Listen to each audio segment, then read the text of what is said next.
وابستہ ہے امید میری تیرے کرم سے۔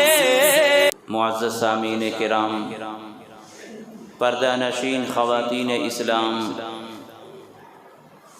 اللہ تبارک و تعالیٰ کا دستور اور اللہ کی سنت یہ ہے کہ اللہ تعالیٰ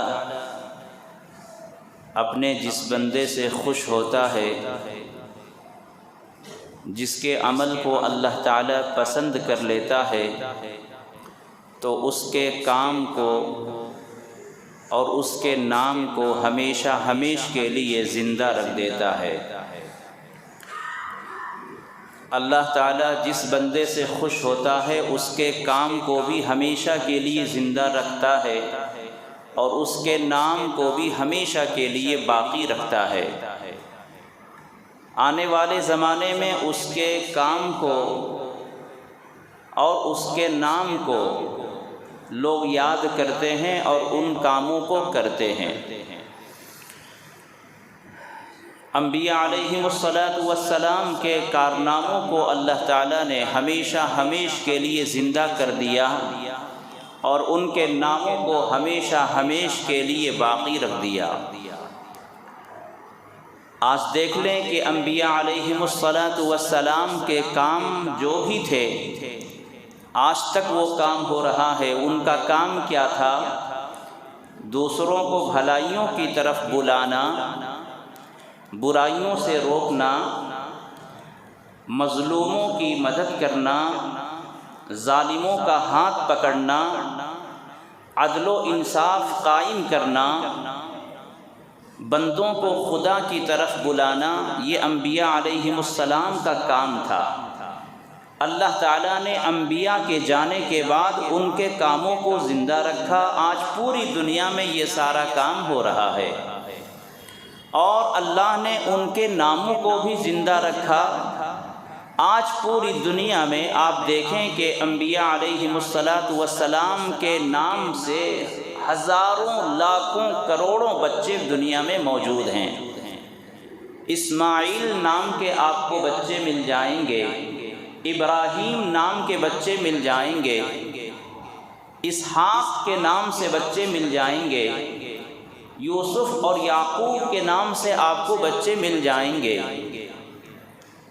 تو جتنے بھی انبیاء علیہم السلام گزرے ہیں ان تمام انبیاء علیہم السلام کے کاموں کو اللہ نے زندہ رکھا اور ان کے ناموں کو بھی ہمیشہ کے لیے باقی رکھا۔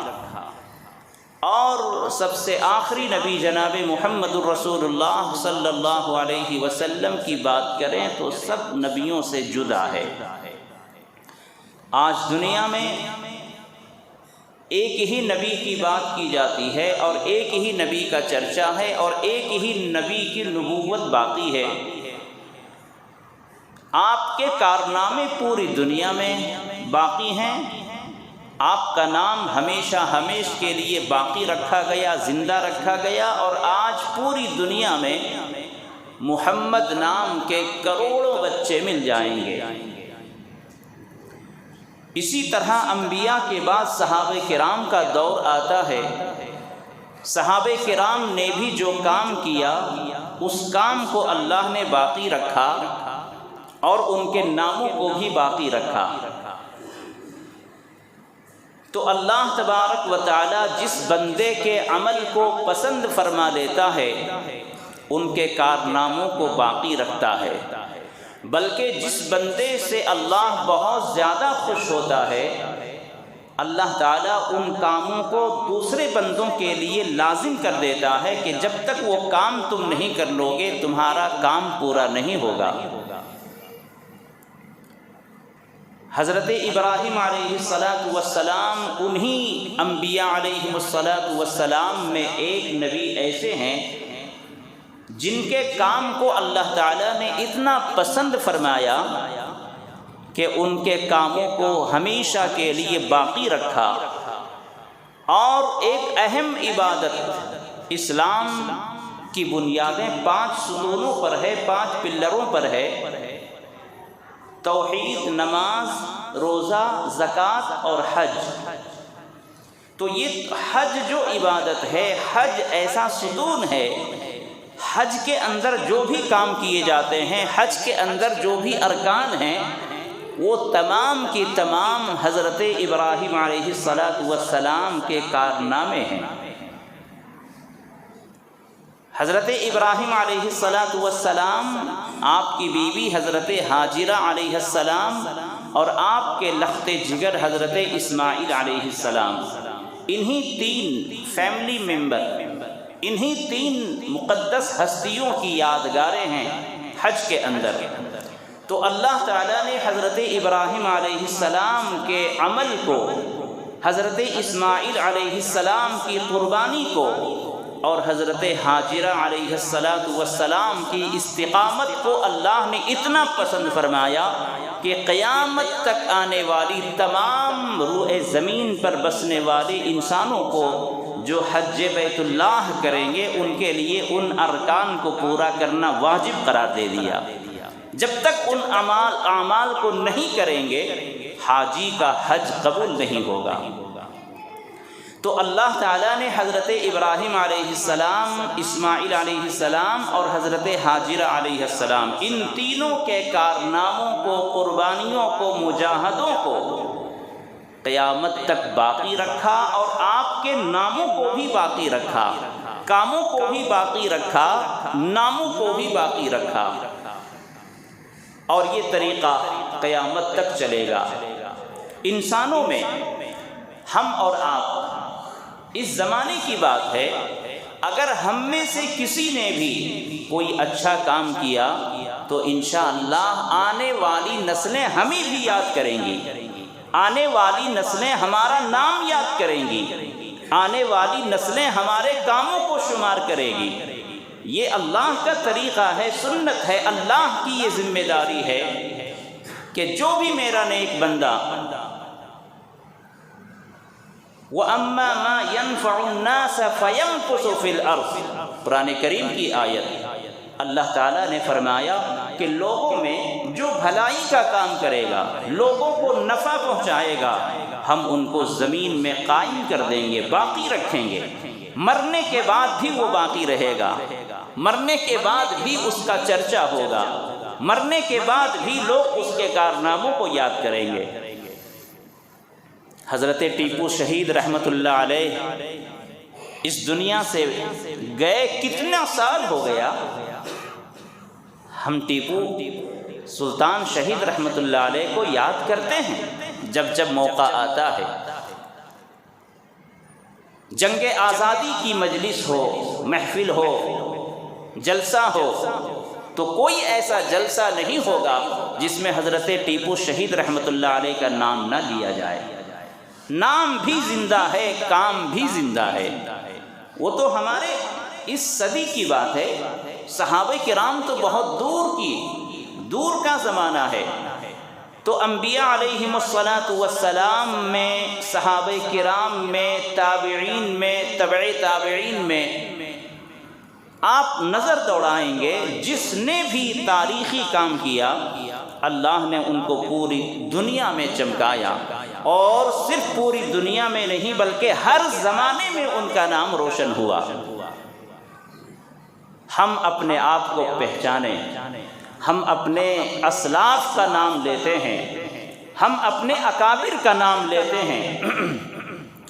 کاش ہمیں یہ سمجھ میں آ جائے کہ جس طرح ہمارے اکابرین نے زندگی گزاری، کاش یہ ہمارے دل میں بات آ جائے کہ جس طرح ہم اپنے اکابرین کا نام لیتے ہیں، اپنے بزرگوں کا نام لیتے ہیں، اپنے ملک کے سپوتوں کا نام لیتے ہیں، ایک زمانہ آئے گا کہ لوگ ہمیں بھی یاد کریں گے۔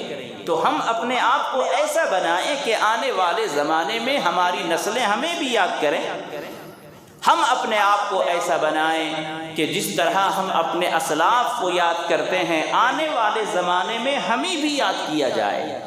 اپنے آپ کو بنائیں گے، قربانی دیں گے، تو انشاءاللہ یہ طریقہ اور یہ حضور صلی اللہ علیہ وسلم کی امت میں ایسے بندے موجود ہیں۔ جن کے کارناموں کو، جن کے ناموں کو اللہ تعالیٰ نے آج بھی روشن کیا ہے اور قیامت تک ان کا نام روشن رہے گا۔ تو حضرت ابراہیم علیہ السلام اور ان کے بیٹے حضرت اسماعیل علیہ السلام اور حضرت ہاجرہ، حضرت ابراہیم علیہ السلام کی چھوٹی بیوی، ان تینوں کی قربانیوں کو، مجاہدوں کو، کارناموں کو اللہ نے اتنا پسند فرمایا کہ ایک عبادت ہی ان کے کارناموں پر مشتمل فرما دیا، یعنی ان تمام کارناموں کے نام کو ہی حج رکھ دیا گیا۔ حج میں جو بھی کام ہوتا ہے انہی تینوں نفوس قدسیہ کی یاد کو تازہ کیا جاتا ہے، انہی کے کام کی کاپی کی جاتی ہے، انہی کے کاموں کو یاد کیا جاتا ہے۔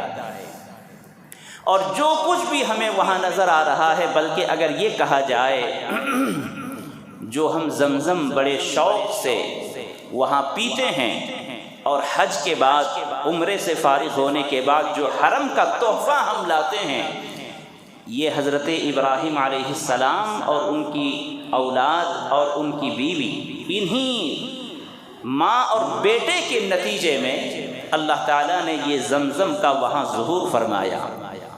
حضرت ابراہیم علیہ السلام جب 86 سال کی عمر کو ہو گئے، بعض کتابوں میں 87 سال یعنی 80 پر 7 سال جب عمر ہو گئی، تو اس بڑھاپے کی عمر میں حضرت ابراہیم علیہ السلام کو بیٹا ہوا اسماعیل علیہ السلام کی شکل میں، اور بیٹا ہونے کے بعد اللہ کا حکم ہوا کہ تم اپنی بیوی اور اپنے بیٹے کو جا کر مکے کی وادی میں، جنگل میں چھوڑ کر آ جاؤ۔ بڑا کٹھن حکم تھا، بڑا ہی نازک مرحلہ تھا۔ آج کی طرح نہیں کہ آپ کہیں بھی جائیں تو جنگل میں بھی سارا انتظام ہوتا ہے، ہوٹل ہوتے ہیں، سواریاں پہنچتی ہیں، کھانے پینے کی مختلف دکانیں ہوتی ہیں، جنگل میں بھی منگل ہوتا ہے۔ لیکن اس زمانے میں ایسا تھا کہ جنگل ہی جنگل، پہاڑی ہی پہاڑ، نہ پانی کا کوئی قطرہ ہے، نہ کوئی چرند و پرند ہے۔ حضرت ابراہیم علیہ السلام کو حکم ہوا کہ آپ دونوں کو چھوڑ کر آ جائیں۔ اللہ کے حکم پر حضرت ابراہیم علیہ السلام نے اپنی بیوی اور اپنے بیٹے کو جا کر مکے کے وادی غیر ذی زرع، یعنی جہاں کوئی جھاڑی نہیں، جھاڑ نہیں، نہ گھاس ہے، نہ چرند و پرند ہے، نہ پانی کا کوئی قطرہ ہے، بالکل سناٹا ہے، ایسی جگہ پر چھوڑ کر آ گئے۔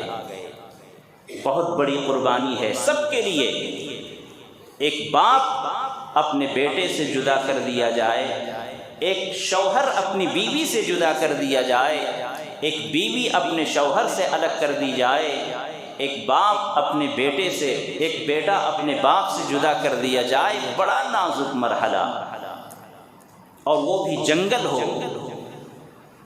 اللہ کے حکم سے یہ پورا کیا گیا۔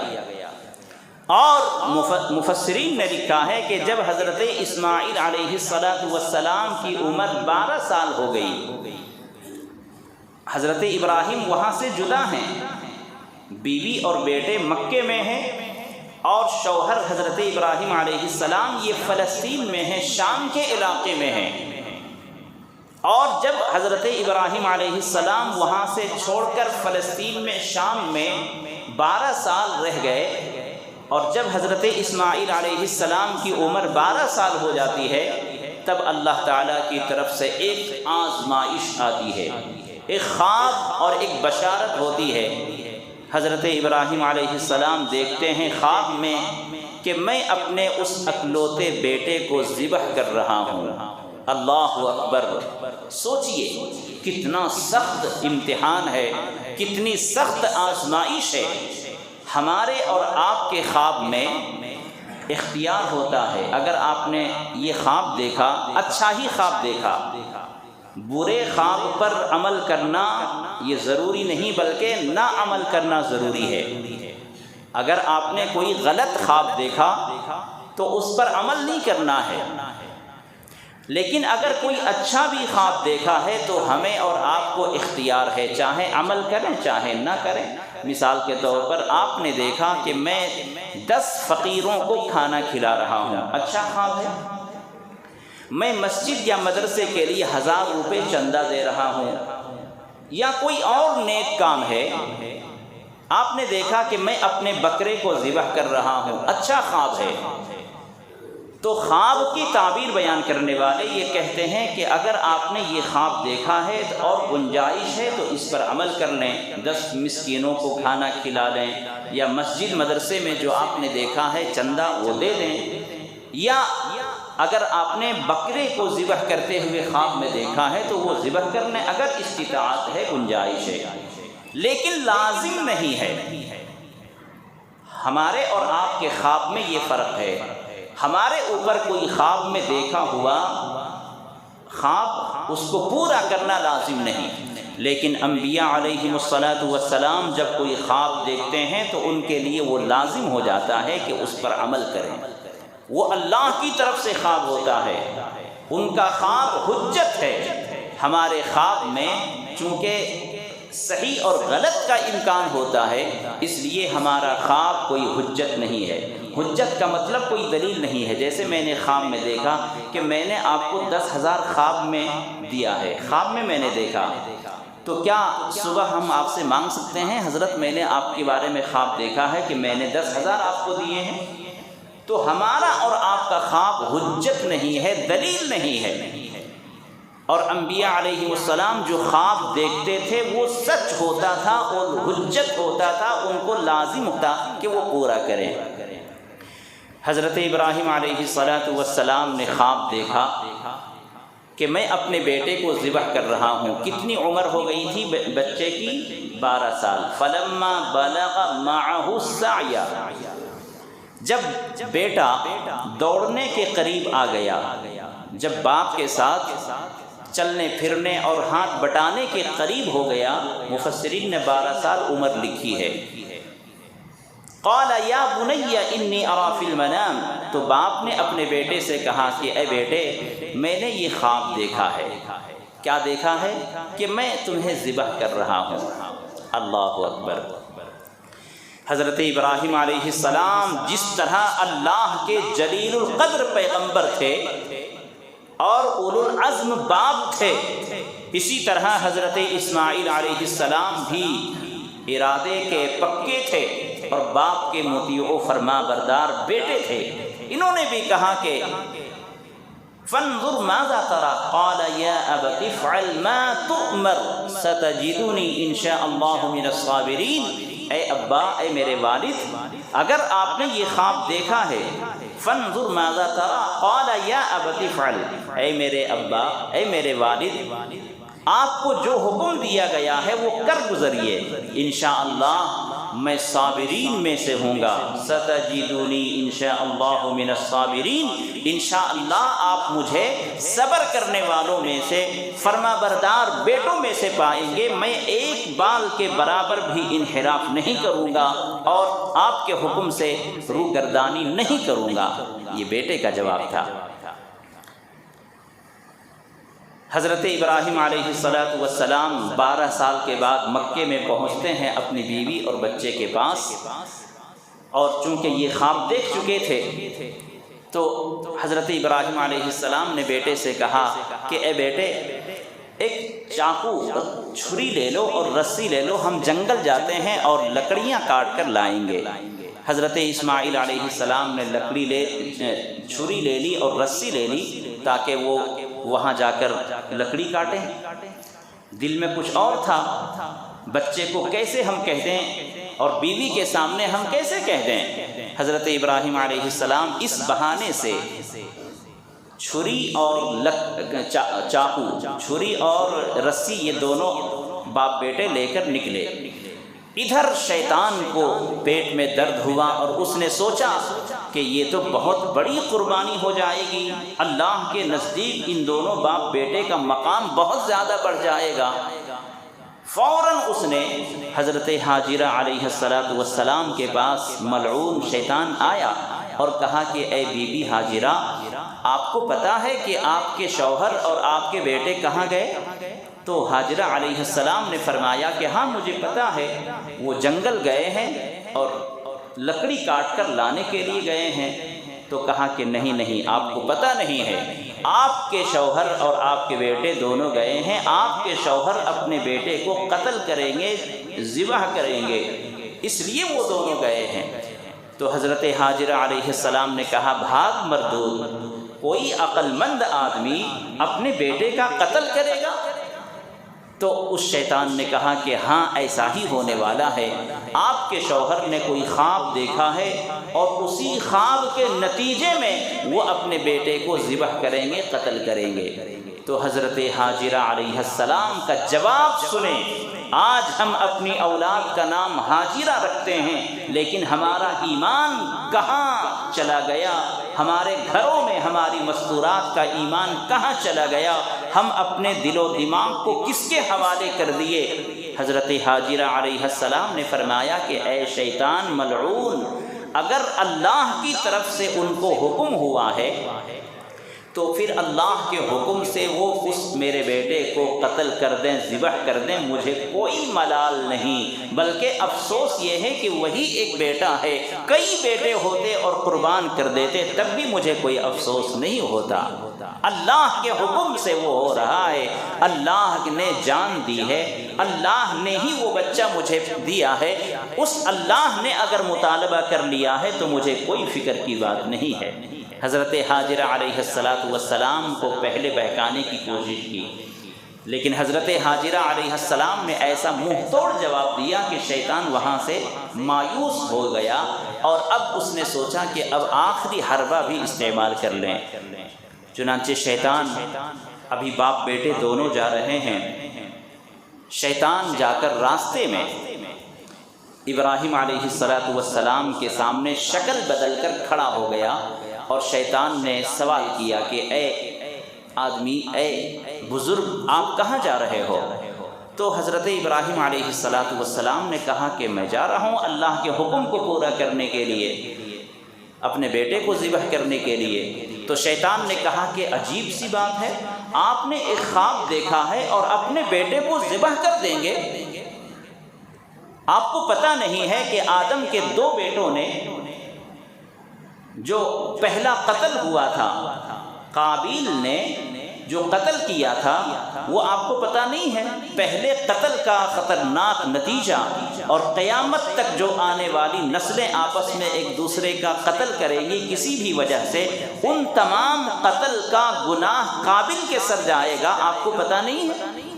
تو حضرت ابراہیم علیہ السلام نے فرمایا کہ مجھے سب پتہ ہے، اللہ کے حکم سے میں یہ کرنے جا رہا ہوں، شیطان ملعون میرے راستے سے ہٹ جا، میرے پاس تیری کوئی بات نہیں چلے گی۔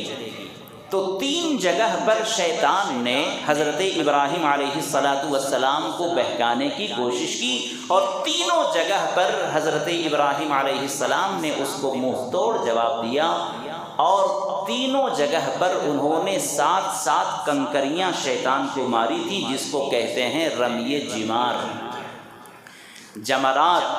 جب کوئی حاجی حج کے لیے جاتا ہے تو 3 شیطان ایک لائن سے کھڑے ہیں، جس کا نقشہ کہہ لیں، وہ پلر بنے ہوئے ہیں اس طرح کے۔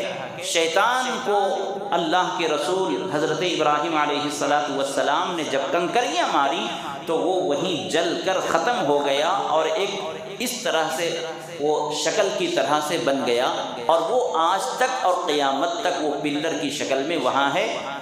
اور جب حاجی وہاں جاتا ہے تو اس پلر کو مارتے ہیں 7 کنکریاں، اور وہ شیطان کا نقشہ ہے گویا کہ اسی جگہ پر شیطان نے حضرت ابراہیم و اسماعیل کو بہکایا تھا، اور انہوں نے 7 کنکری ماری تھی۔ تو حضرت ابراہیم علیہ السلام نے ان تینوں جگہوں پر شیطان کو مارا تھا، اس کو کہتے ہیں جمرات۔ اور جمرات یعنی رمی کرنا، پتھر مارنا شیطان کو، یہ حضرت ابراہیم علیہ السلام سے شروع ہوا، اور قیامت تک یہ حاجیوں کے لیے لازم کر دیا گیا۔ تو میں نے جیسا کہ عرض کیا کہ حج کے اندر جو بھی ارکان ہیں یہ تمام کے تمام حضرت ابراہیم، حضرت اسماعیل اور حضرت ہاجرہ کی یادگاریں ہیں۔ تو غرض یہ ہے، پہلے دن آپ نے خواب دیکھا کہ میں اپنے بیٹے کو ذبح کر رہا ہوں، تو پہلے دن خواب دیکھنے کے بعد اس کا اثر دن بھر رہا۔ ظاہر سی بات ہے، اگر ہم کوئی خواب دیکھ لیں ایسا ڈراؤنا، دل کو دھڑکانے والا خواب، جیسے کسی نے دیکھا کہ میں اپنے باپ کو دفن کر رہا ہوں، میرے باپ کا انتقال ہو گیا، میں ان کو دفن کر رہا ہوں، تو دن بھر اس کا اثر رہے گا، طبیعت پر اس کا اثر ہوتا ہے۔ تو حضرت ابراہیم علیہ السلام نے جب پہلے دن خواب دیکھا تو اس دن آپ کے اوپر پورا اس کا اثر رہا۔ وہ دن تھی وہ تاریخ تھی ذی الحجہ کی 8 تاریخ۔ تو 8 تاریخ کو رات میں خواب دیکھا تو پورا دن آپ کو الجھن رہی، ایک بوجھ رہا اور سوچ رہے تھے کہ اب کیا کرنا ہے۔ اس 8ویں تاریخ کو عربی میں یوم الترویہ کہا جاتا ہے۔ یوم الترویہ، تردد کا دن، تردد یعنی کیا کرنا ہے، میں نے ایسا خواب دیکھا ہے، اب کیسے اس کو پورا کروں، کیسے پورا کروں۔ تو اسی کیفیت کے ساتھ 8 تاریخ گزر گئی، جس کو یوم الترویہ کہا جاتا ہے۔ پہلے دن 8 تاریخ کی رات کو دیکھا خواب، دوسرے دن پھر لگاتار وہی خواب دیکھا سیم کہ میں اپنے بیٹے کو ذبح کر رہا ہوں۔ تو 9 تاریخ کی رات ہو گئی، تو 9 تاریخ کا پورا دن پہلے والے دن سے آج ذرا کیفیت بدل گئی، اور پہلے کے دن سے زیادہ یقین آ گیا کہ جب اللہ نے ایسا خواب مجھے دکھلایا ہے تو اب اسے پورا ہی کرنا پڑے گا۔ پہلے دن کے بعد دوسرے دن میں ذرا یقین بڑھ گیا، تو دوسرے دن کو یوم عرفہ کہا جاتا ہے۔ یوم عرفہ، 8 ذی الحجہ کو یوم الترویہ، 9 ذی الحجہ کو یوم عرفہ۔ اس کے بعد آپ نے طے کر لیا کہ ہاں اب یہ اللہ کا حکم ہے، پورا ہی کرنا ہے۔ چنانچہ آپ رات میں سوئے تو اس دن اور اس تاریخ کو یوم النحر کہا جاتا ہے۔ ذی الحجہ کی 10 تاریخ تھی، تو صبح رات میں آپ نے خواب دیکھا، اور دن میں یوم النحر جس کو کہتے ہیں وہ قربانی کا دن تھا۔ تو 2 دن کے بعد تیسرے دن آپ نے پھر خواب دیکھا، اور تیسرے دن آپ نے عمل کر لیا، اور وہ وہی ہے کہ اپنے بیٹے اسماعیل علیہ السلام سے کہا کہ بیٹے چلو جنگل سے لکڑیاں کاٹ کر لاتے ہیں۔ تو یہ 3 دن خواب دیکھنے کے بعد یہ اللہ کے دونوں لاڈلے حضرت ابراہیم و اسماعیل علیہ السلام میں اللہ کے حکم کو قربانی کے طور پر انجام دینے کے لیے گئے۔ شیطان نے 3 جگہوں پر بہکایا، لیکن آپ نے ہر جگہ پر شیطان کو کنکری مار کر اسے جہنم رسید کیا، اور اس کی باتوں میں، اس کے بہکاوے میں نہیں آئے۔ بہرحال قربانی کی جگہ پر پہنچ گئے باپ بیٹے۔ قربانی کی جگہ پر پہنچنے کے بعد اپنے بیٹے سے صاف صاف کہہ دیا کہ یا بنی انی اری فی المنام۔ ابھی تک تو ایک بہانے سے لے کر آئے تھے کہ چھری اور رسی لے لو تاکہ رسیاں جنگل سے لکڑیاں کاٹ لیں، لیکن اب جب قربانی کی جگہ پر پہنچ گئے تو حقیقت جو تھا وہ بیان کر دیا، اور کہا کہ بیٹے میں نے ایسا ایسا خواب دیکھا ہے۔ تو حضرت اسماعیل علیہ السلام نے بھی فرمایا کہ ابا حضور جو اللہ کا حکم ہے آپ پورا کر گزریے، میں ایک ذرہ برابر بھی پیچھے نہیں ہٹوں گا، میں صبر کرنے والوں میں سے رہوں گا۔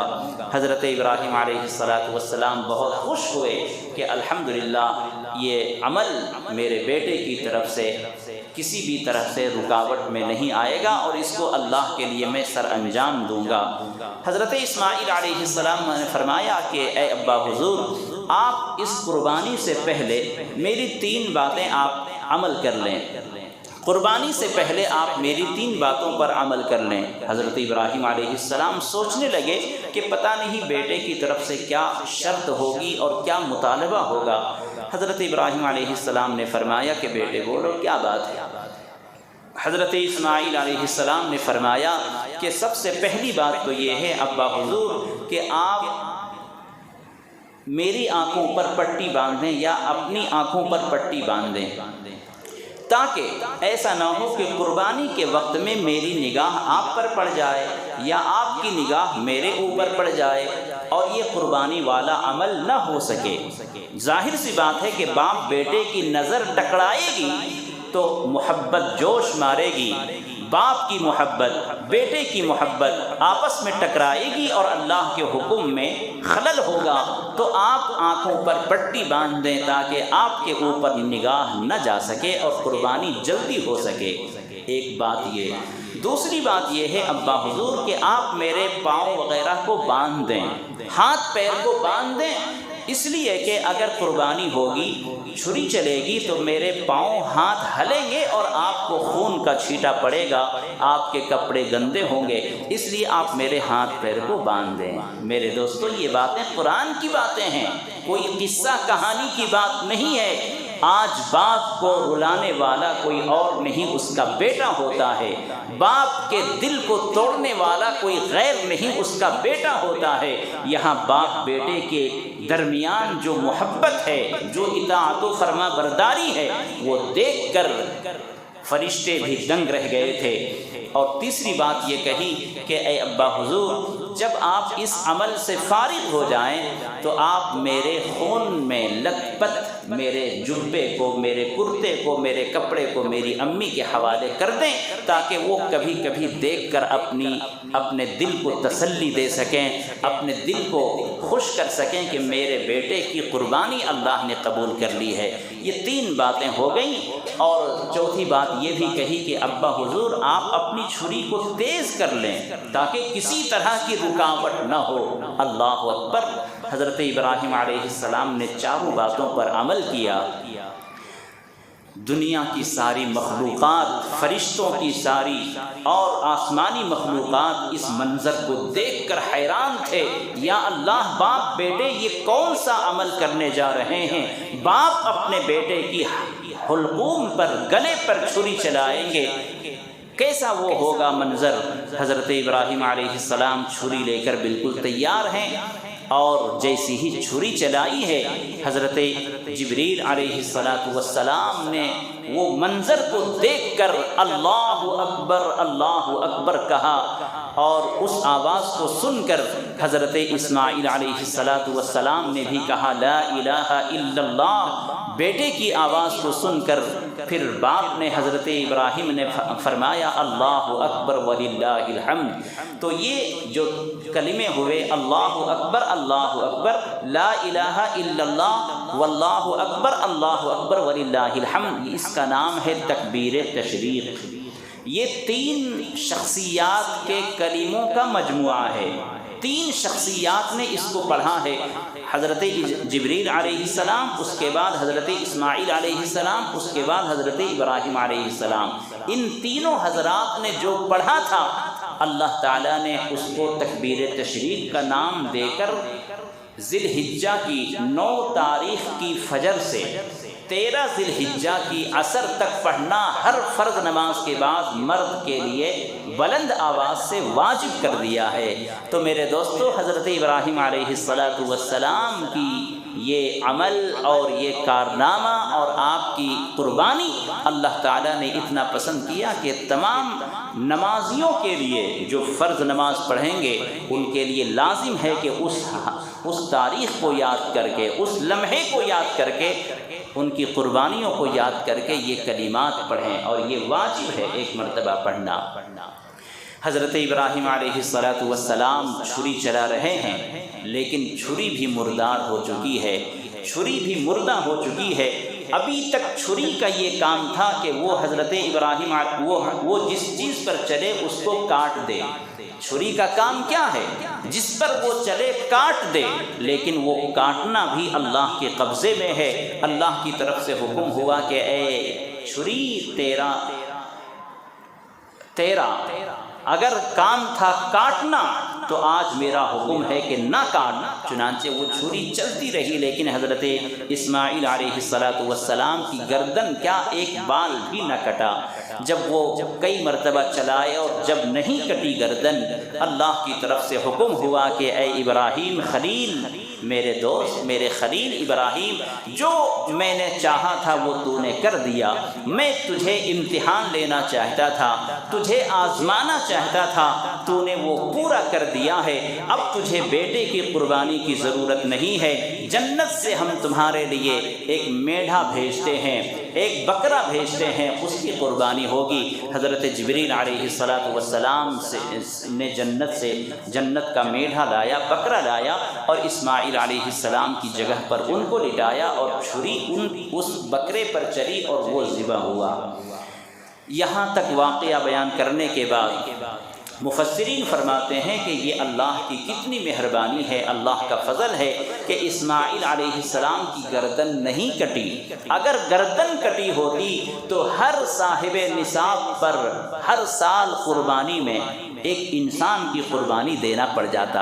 یہ اللہ کی مہربانی کہ حضرت اسماعیل کی قربانی نہیں ہوئی، میڑھے کی ہوئی ہے، بکرے کی ہوئی ہے، اور اس سنت کو اللہ تعالیٰ نے قیامت تک اپنے بندوں کے لیے لازم کرتا ہے کہ جس بندے کو اللہ نے اتنی استطاعت دی ہے کہ وہ قربانی کر سکے، وہ جانور کی قربانی کرے، کسی انسان کی قربانی نہیں۔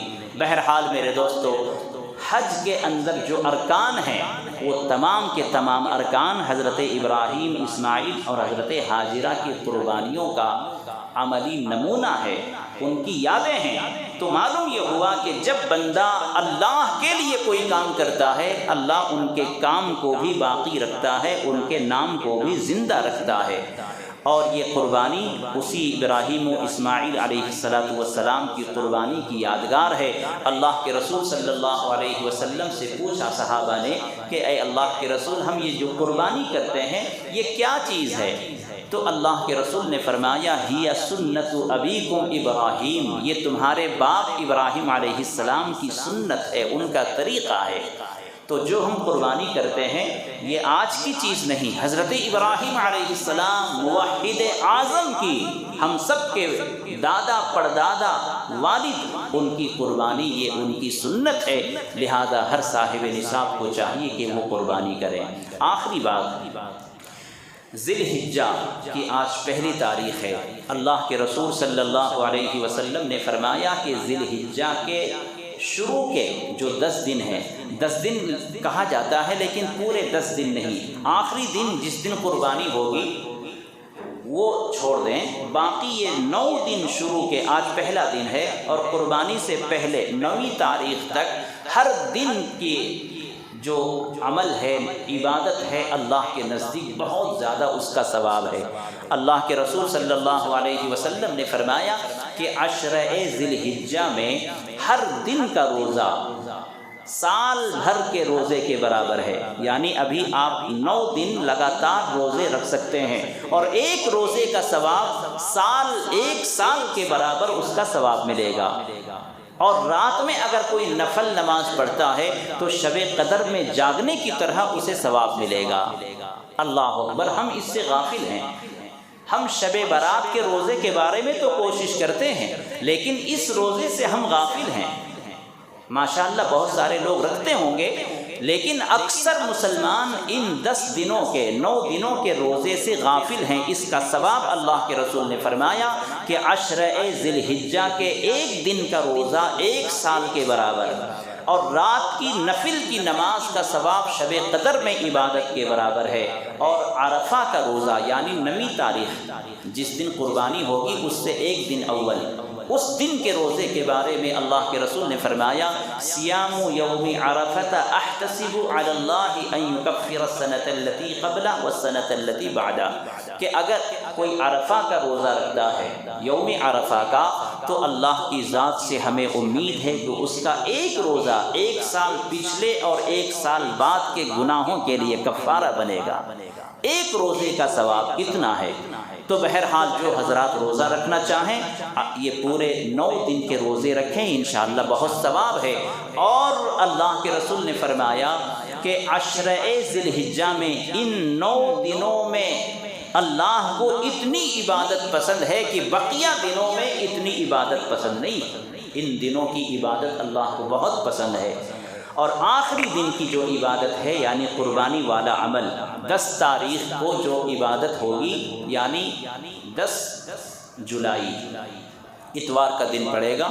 اس دن کی جو عبادت ہے اس عبادت سے اس عبادت سے زیادہ کوئی عمل اللہ کو محبوب نہیں ہے. قربانی کے دن قربانی کے عمل سے زیادہ بہتر محبوب کوئی عمل نہیں ہے. اس دن قربانی ہی کرنا ہے. لہذا جو صاحب نصاب ہیں، جو صاحب استطاعت ہیں، ان کے لیے لازم ہے کہ وہ اللہ کے لیے قربانی کریں. اب وہاں اختیار ہے ہمارے لیے کہ قربانی کیسے کریں، کس جانور کی کریں. جہاں سہولت ہو، قانون کو ہاتھ میں لیے بغیر، ٹینشن دیے بغیر، حالات کا جائزہ لے کر جہاں جس چیز کی سہولت ہو وہاں قربانی کر لیں. اگر کہیں بڑے جانور میں ٹینشن ہے، رسک کا معاملہ ہے، تو بڑے جانور کو چھوڑ دیں. اللہ نے آپشن رکھا ہے، ہمارے لیے سہولت ہے کہ آپ بڑے میں اگر نہیں شامل ہو سکتے، بڑے کی نہیں کر سکتے، تو چھوٹے کی قربانی ہے، لہذا چھوٹے جانور کی قربانی کر لیں. اور اگر کہیں بڑے جانور کی سہولت ہے، حکومت کی طرف سے کوئی ٹکراؤ نہیں، کوئی قانون نہیں، آزادی ہے، تو آپ بڑے کی بھی قربانی دے سکتے ہیں. حالات کا جائزہ لے لیں، اس کے بعد اس فریضے پر عمل کریں. اللہ کے رسول صلی اللہ علیہ وسلم ہر سال قربانی دیا کرتے تھے. حضرت علی رضی اللہ عنہ ہر سال قربانی دیتے تھے. تو اس لیے میں آپ تمامی حضرات سے گزارش کروں گا، پچھلے جمعہ بھی میں نے عرض کیا تھا، قربانی کرنے والے اپنے جانوروں کی حفاظت کریں، راستوں کو پاک صاف رکھیں، کسی دوسرے کو تکلیف نہ دیں، اور اس عمل کو اللہ کے رسول صلی اللہ علیہ وسلم کی سنت کے مطابق عمل کو انجام دیں. اللہ تعالی ہماری قربانیوں کو قبول فرمائے. وآخر دعوانا ان الحمد للہ رب العالمین.